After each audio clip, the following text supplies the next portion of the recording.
My girlfriend posted. He beat me. Look at the bruises. Then went viral. I released our security footage. And she screamed, "You ruined my life." So I replied, "You did that yourself." Original post. I, 31, male. I am sitting in a hotel room right now because I can't go home. Not won't. Can't. My girlfriend Madison. 27 has made sure of that with one TikTok video that's currently destroying my life or trying to start it yesterday morning. Woke up to 89 missed calls from friends, family, co-workers. My phone was going insane. My brother's text just said, "Call me now." Checked social media. There it was. Madison's face, tears streaming, massive black eye, bruises on her arms. The caption, "I can't stay silent anymore. He beat me. I have proof. No woman should go through this." 2.8 million views in 6 hours. The comments were exactly what you'd expect. Death threats against me, people finding my LinkedIn, my company's page. Someone had already posted my mom's Facebook profile in the comments saying, "This is his mother. Let her know what she raised." Here's the thing, though. I haven't been home in 4 days. Been at a work conference 3 states away. Have receipts for everything. Flights, hotel, conference registration. Photos with colleagues every single day. Time-stamped, geotagged, everything. But here's the real kicker. Before I left for this conference, Madison and I had a massive fight about money. See? She's an influencer with about 45K followers. Makes maybe 2K a month on a good month.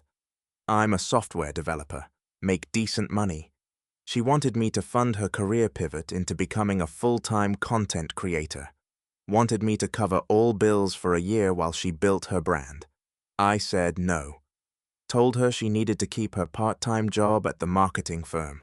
She lost it, said I was crushing her dreams and didn't believe in her. The night before I left, she said something that now seems very relevant.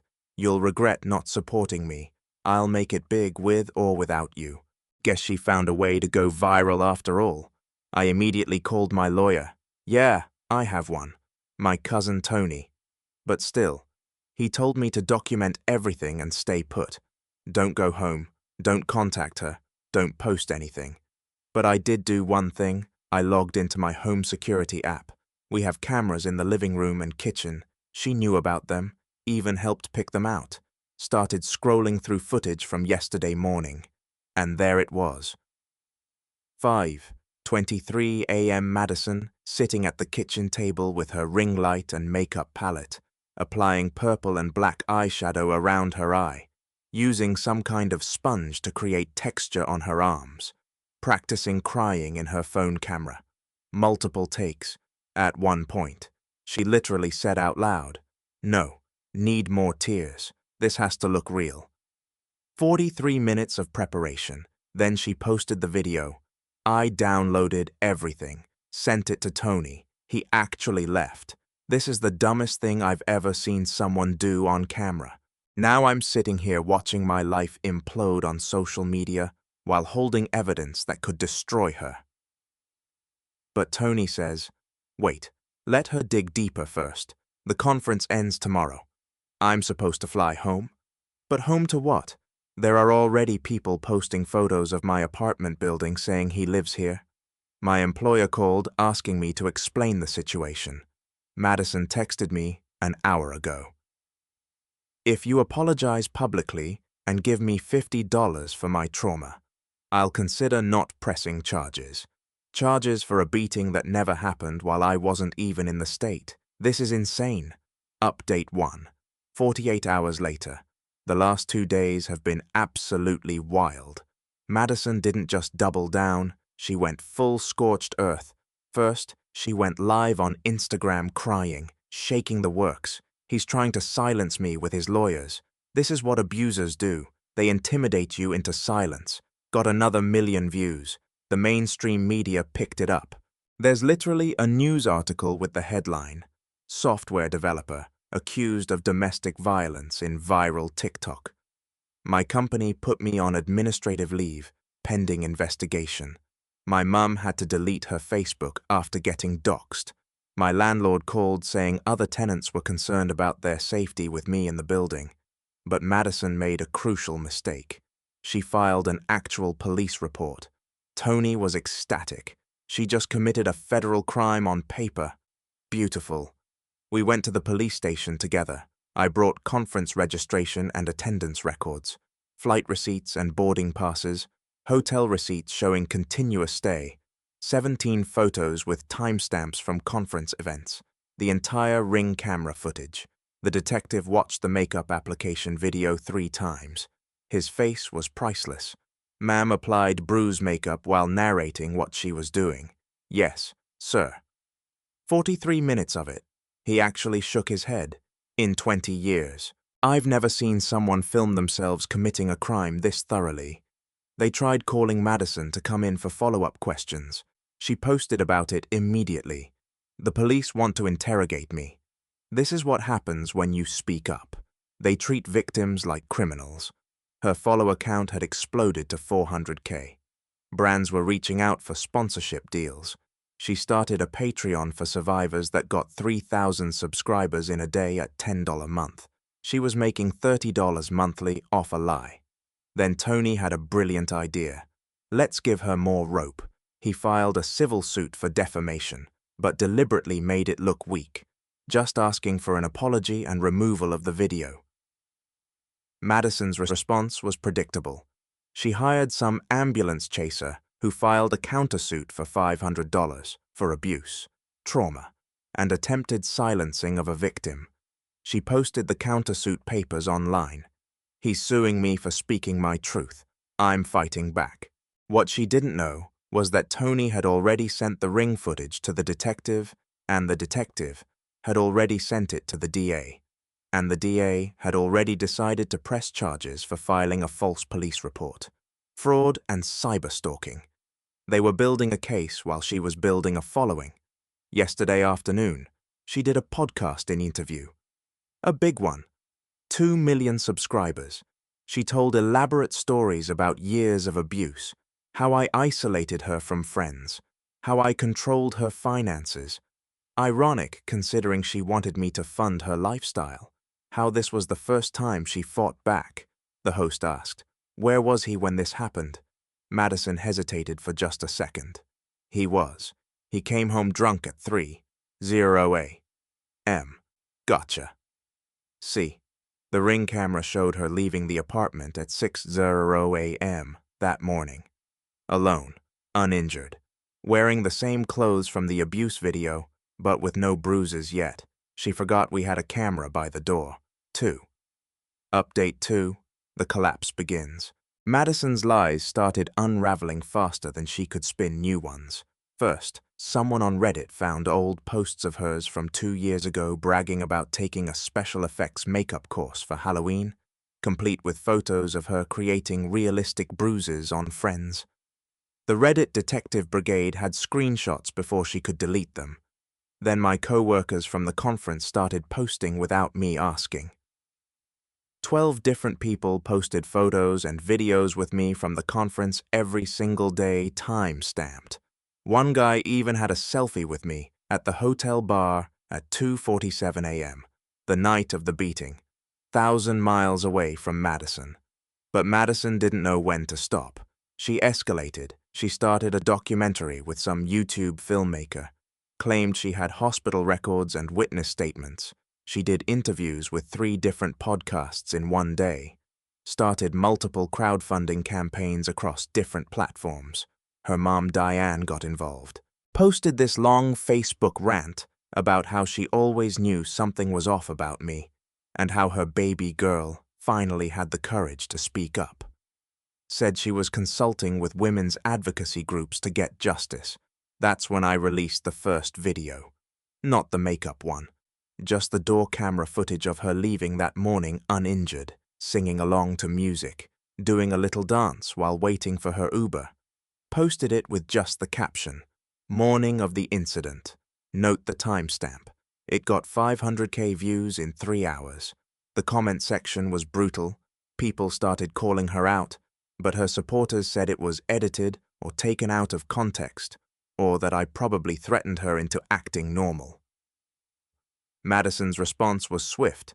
She claimed I had hacked the footage, that it was AI, that I was technologically terrorizing her. She filed a restraining order request. The hearing was yesterday. Madison showed up with her makeup bruises reapplied, fake crying the whole show. Her bargain bin lawyer argued I was harassing a victim through digital manipulation. Then Tony stood up. "Your Honor, I'd like to submit Exhibit A through, well, the whole alphabet. We had everything. The original ring footage, the metadata proving it wasn't edited, the conference records, the flight manifests, the detective's report stating her injuries were inconsistent with any form of physical trauma. But the judge wanted to be thorough, asked Madison directly. "Ma'am, when exactly did this alleged assault occur?" She said. 3:00 a.m.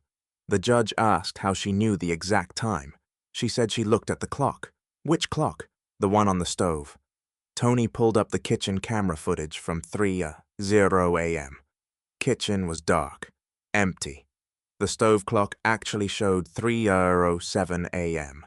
because we'd never fixed it after daylight savings. Madison started stammering.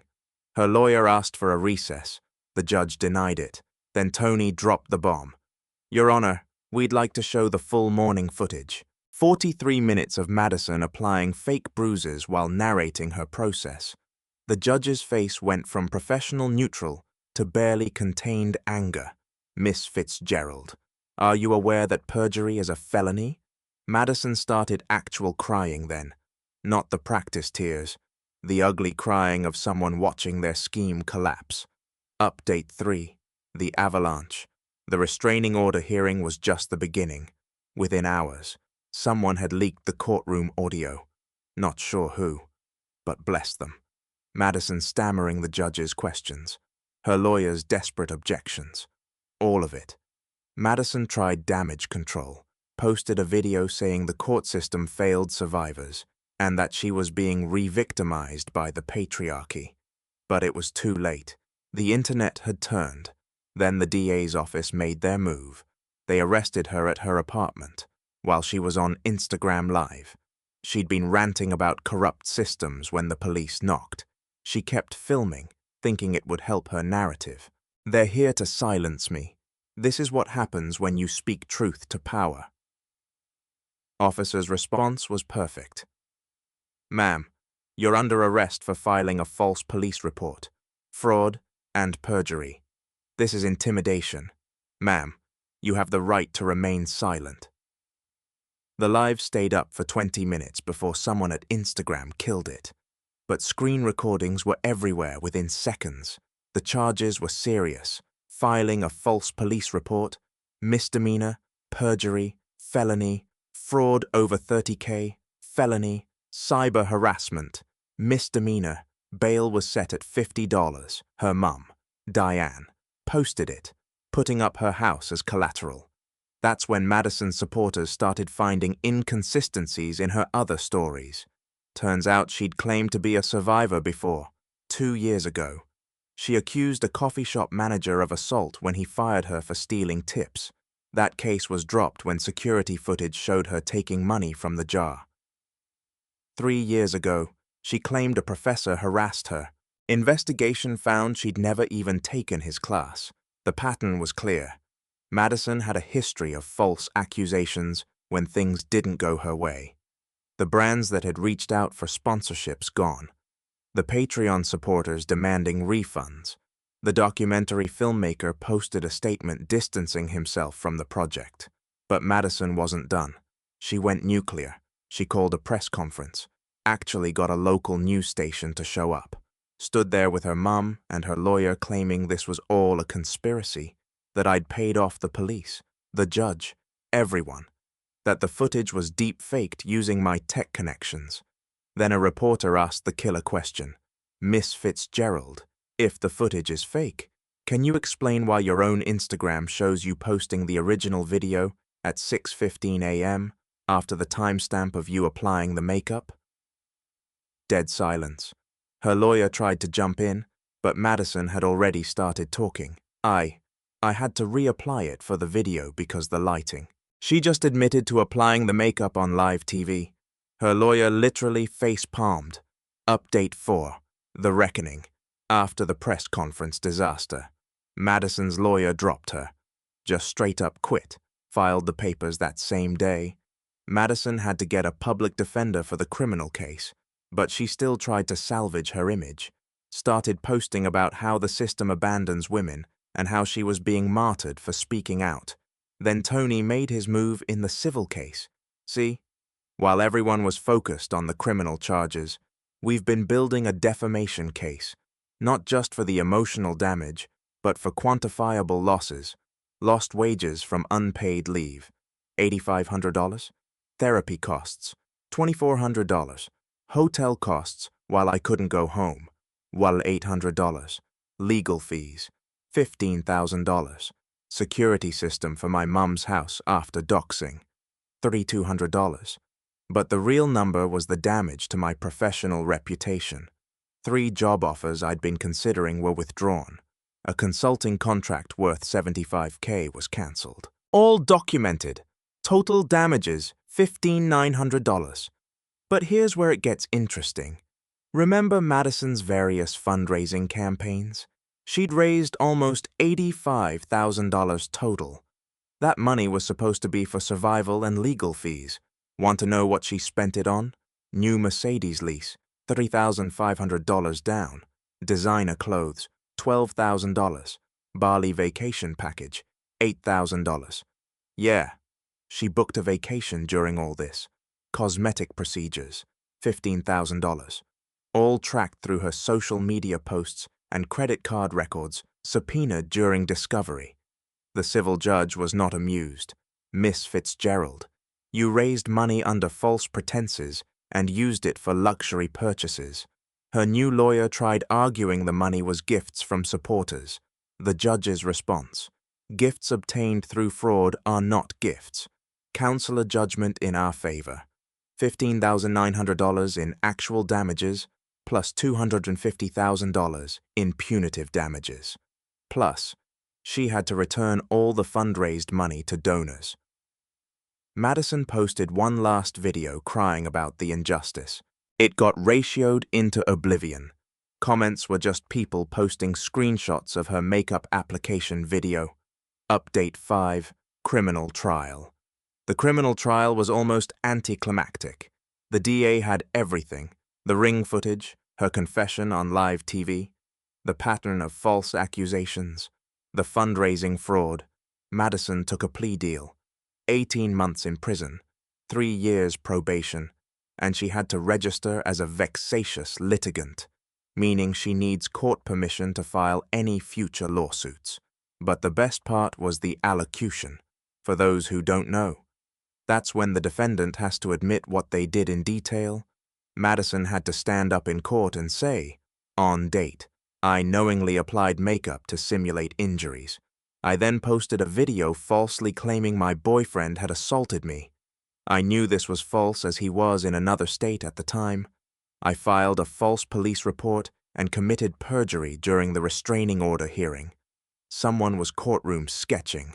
Her face as she admitted it all became a meme within hours. Her mom Diane tried one last play. Went on a podcast claiming I'd manipulated the justice system and that Madison was coerced into a false confession. The podcast host fact-checked her in real time. It was brutal, pulled up the footage, the timeline, everything. Diane ended up walking out mid-interview. Madison reported to prison last month. Her Instagram was banned, TikTok banned, Twitter banned. She's essentially unpersoned from social media. Final update: it's been 3 months since Madison reported to prison. I'm writing this for my new apartment. Had to move because the old building was too associated with the drama. The civil judgment stands. But I'll never see most of that money. Madison's broke, owes restitution to donors, and has massive legal debt.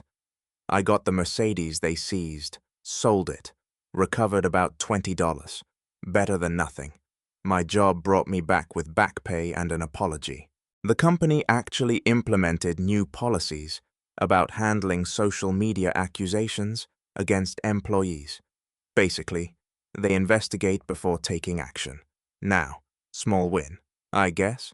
The 3 job offers that were withdrawn, one company reached back out, offered me the position plus a 20% bump for the inconvenience. I took it. Fresh start. My mum's doing okay. She reactivated Facebook but keeps it private now. Still gets the occasional nasty message from Madison's remaining supporters. Yeah, she still has some people who think this is all a conspiracy. Can't fix stupid. Madison's dad reached out to me last week. Haven't heard from him in the 2 years Madison and I dated. They're estranged. He apologized for his daughter and said he'd warned her mum years ago about Madison's lying. Said she'd been doing this since high school, making up stories, playing victim, destroying people who crossed her. He testified at the trial about her pattern of behavior, which helped establish this wasn't a one-time thing. Tony framed the courtroom sketch of Madison's confession, hangs in his office, says it's his favorite piece of art, uses the case as a teaching example for other lawyers about the importance of digital evidence, the wildest aftermath. I got contacted by a documentary crew, legitimate one, not YouTube. They're doing a series on false accusations in the social media age. Interviewed me for 3 hours. They have everything, the footage, the court documents.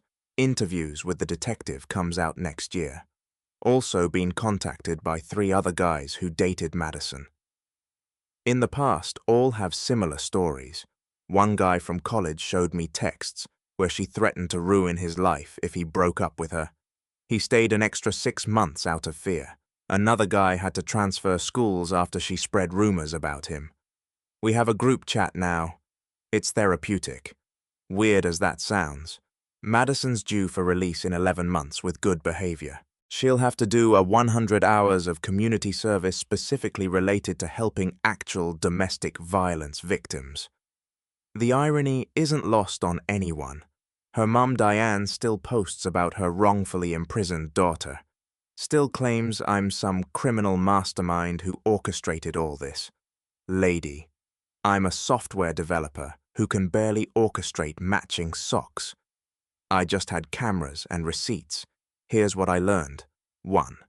Always have security cameras. Always. 2. Document everything. Every trip. Every receipt.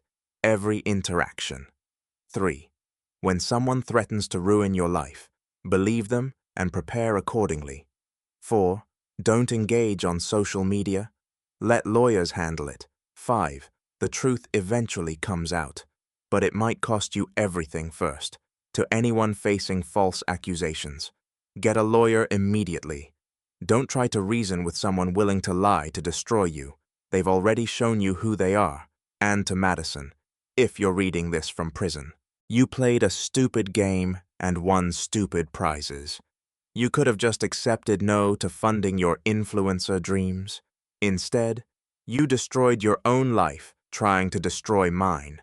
Cool story for your fellow inmates, though, I guess, my girlfriend posted. Just bought my dream car. It was my car, re-registered in her name using forged signatures. I didn't panic. I just reported it stolen when she got pulled over and arrested for grand theft auto, while her friends were in the car recording for Instagram. Original post. I-29 male discovered the Instagram post while eating lunch at my desk.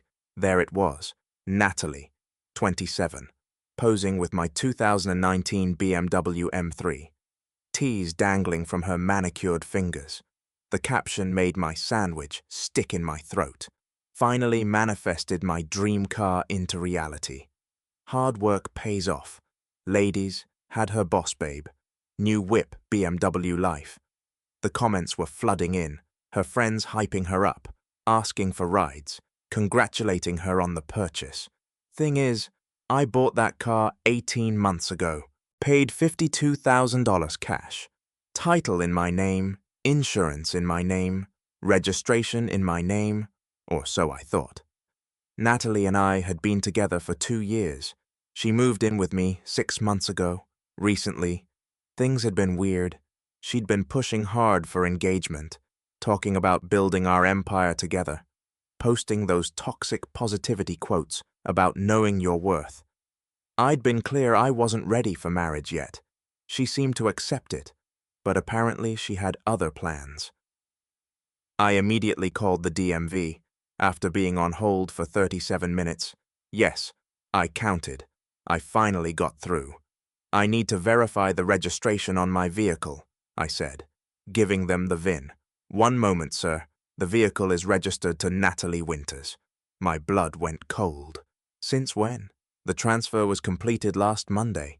Last Monday when I was out of town for a work conference. She told me she was sick, couldn't pick me up from the airport. I never authorized any transfer. I never signed anything, sir. We have the signed documents on file. If you believe this is fraudulent, you'll need to file a police report. I hung up, pulled up my banking app. The car was paid off. No loans. So at least she couldn't have taken a loan against it. But the registration, she'd literally stolen my car through paperwork. I screenshot her Instagram post. Then I did something that would later prove genius. I went to her profile and screen recorded her Instagram story. She was at a brunch spot with her friends. My car keys prominently displayed on the table talking about leveling up and cutting dead weight. Then I called the police. Update 1. 3 days later, the detective assigned to my case, Detective Hayward, was thorough. I'd filed the report immediately, providing original purchase documents, insurance papers, bank statements showing I paid for the car, screenshots of Natalie's social media, text messages where she'd asked to borrow the car various times, establishing it was mine. Detective Hayward pulled the DMV transfer documents. The signature was laughably bad, like not even close to mine. She'd also used a fake notary stamp she'd apparently bought online.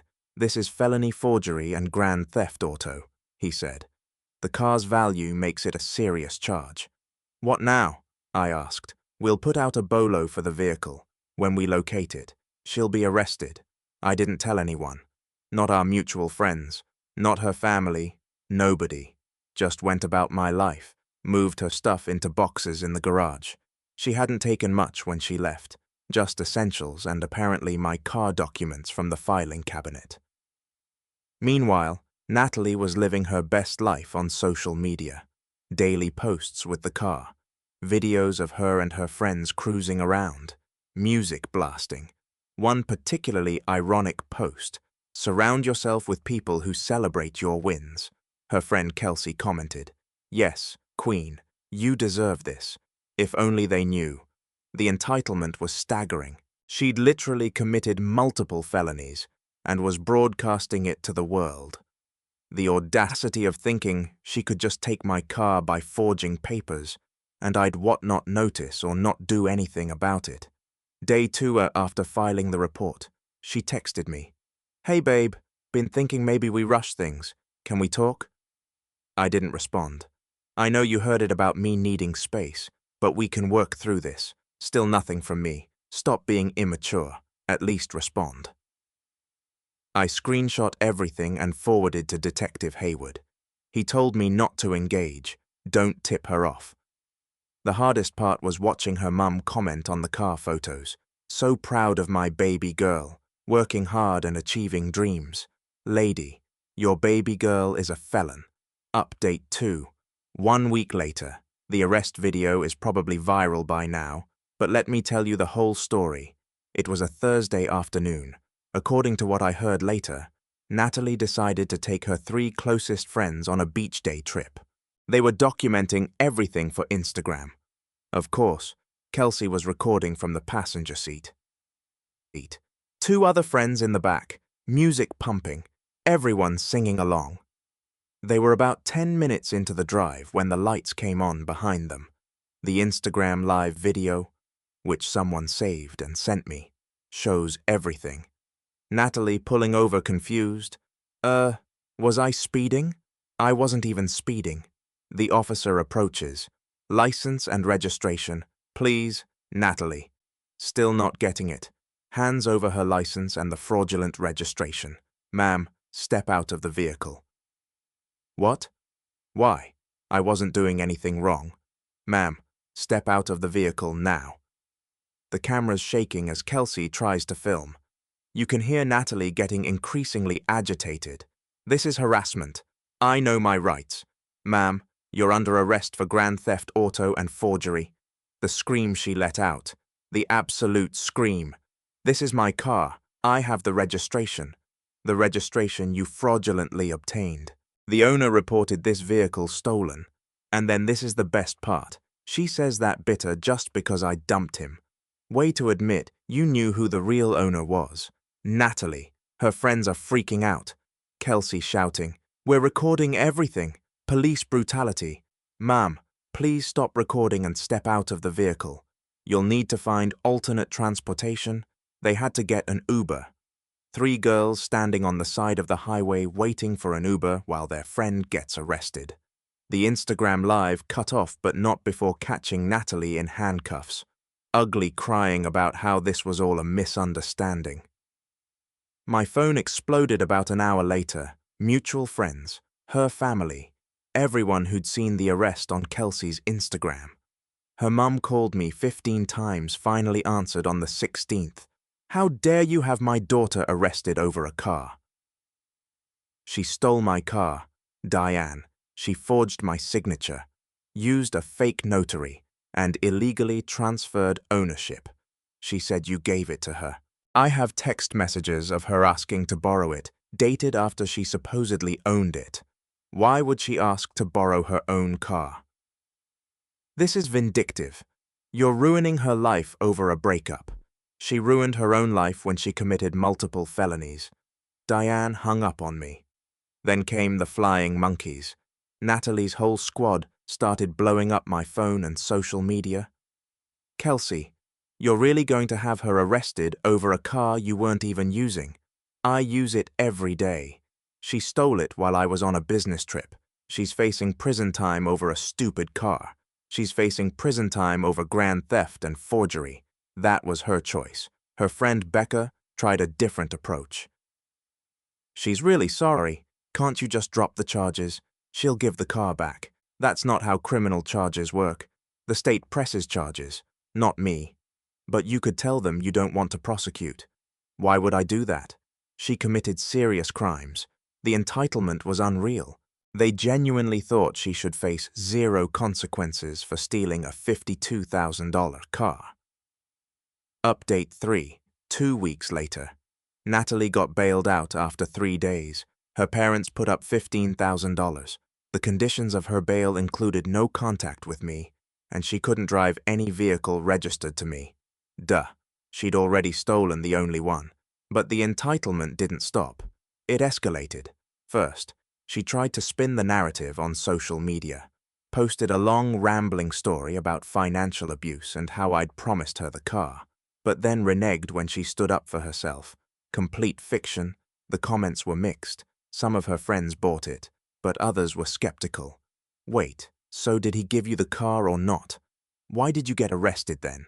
Girl, forging signatures is serious. She deleted the post after an hour.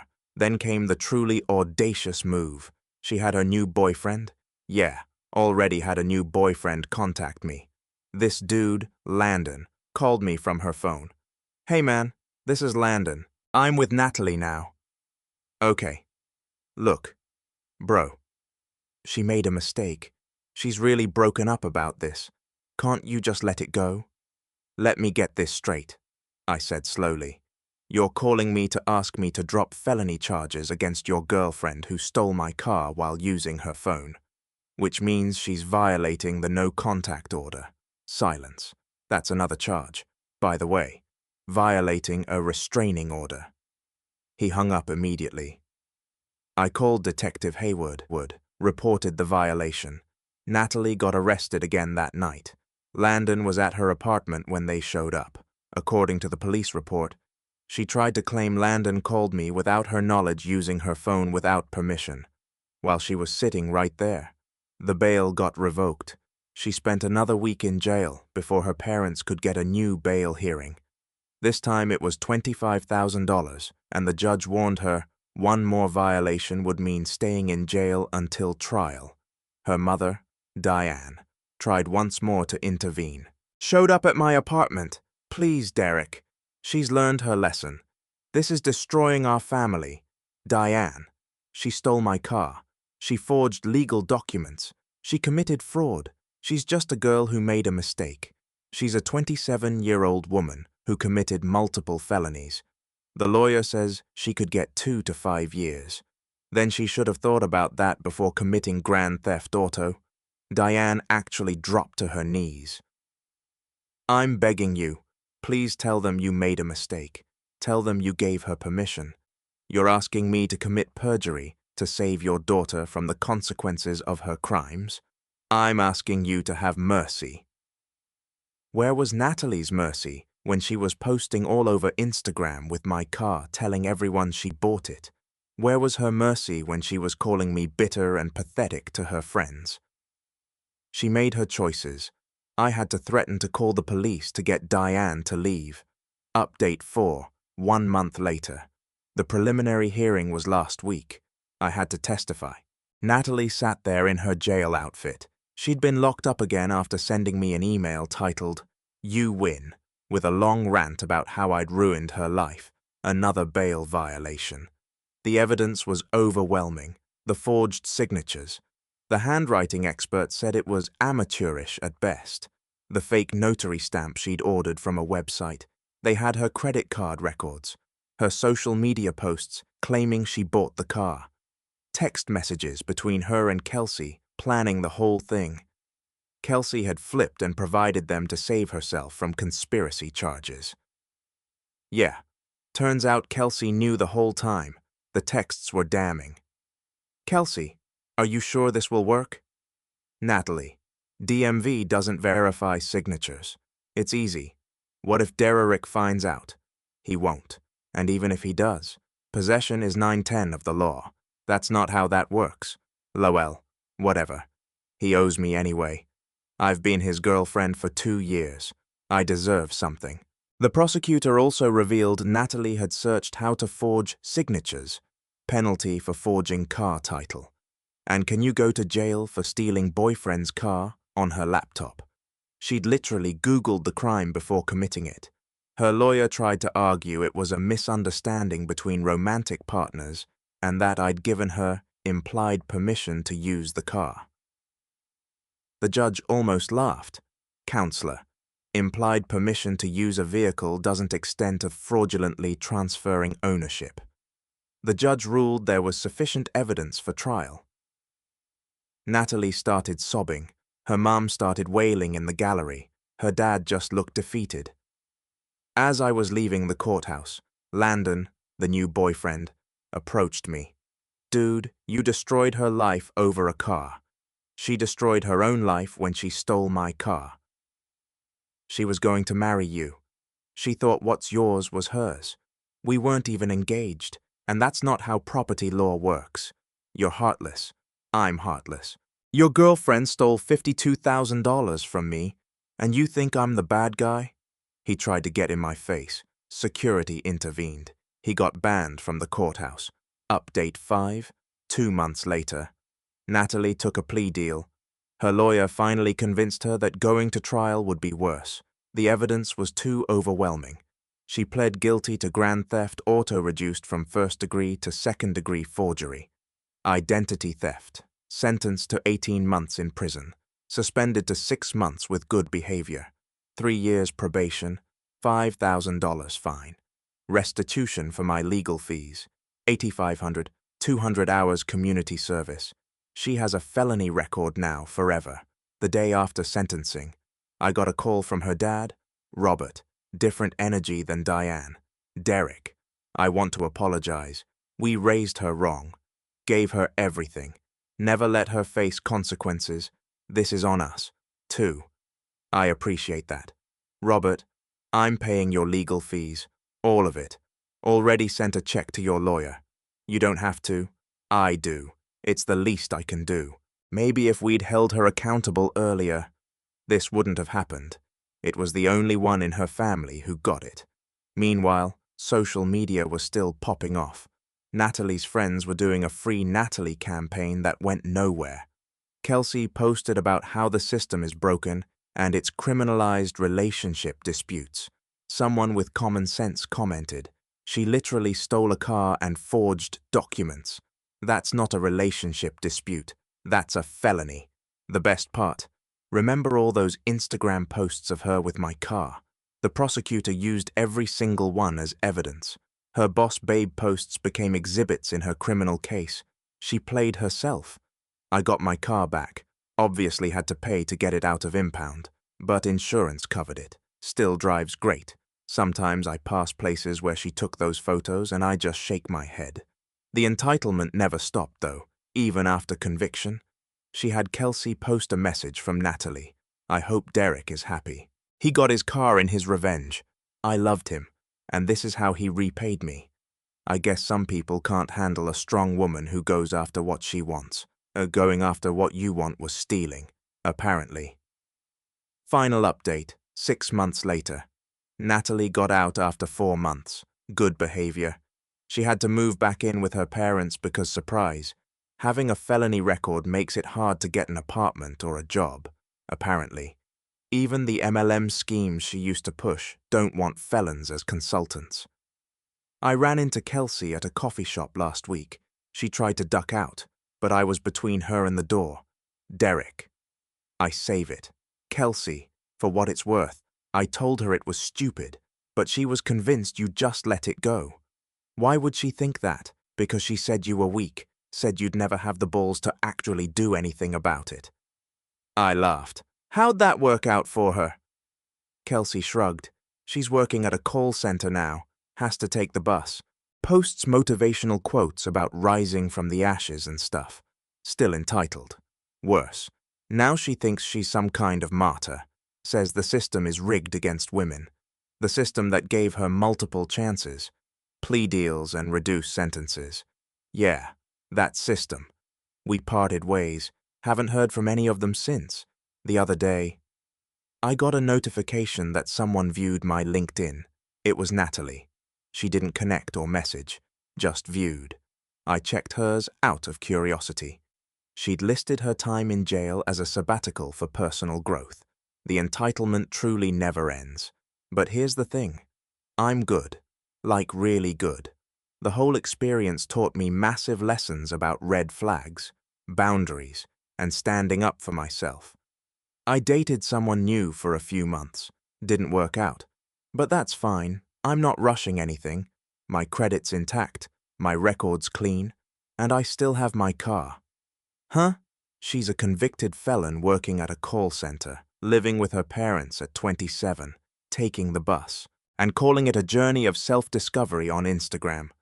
Sometimes karma doesn't need any help, but when someone commits felony grand theft auto and documents it on social media, well then karma just needs you to make one phone call to the police, to everyone who messaged saying, "I went too far. She stole a car through forgery. That's not a mistake. That's a crime spree. If someone steals $52,000 from you, are you just going to shrug it off? Didn't think so." And to anyone in a relationship with someone who shows signs of entitlement, those little comments about what's yours is mine. The pushing for access to your finances, the anger when you set boundaries. Pay attention, it escalates. Natalie didn't start at Grand Theft Auto. She started with small boundary violations I ignored. Never again. Oh, and the BMW still drives like a dream. Sometimes I take the long way home just because I can. In my car that I bought that's registered to me legally. Peace out. Reddit. Edit since everyone's asking. No, I didn't get back with her. No, I don't feel bad.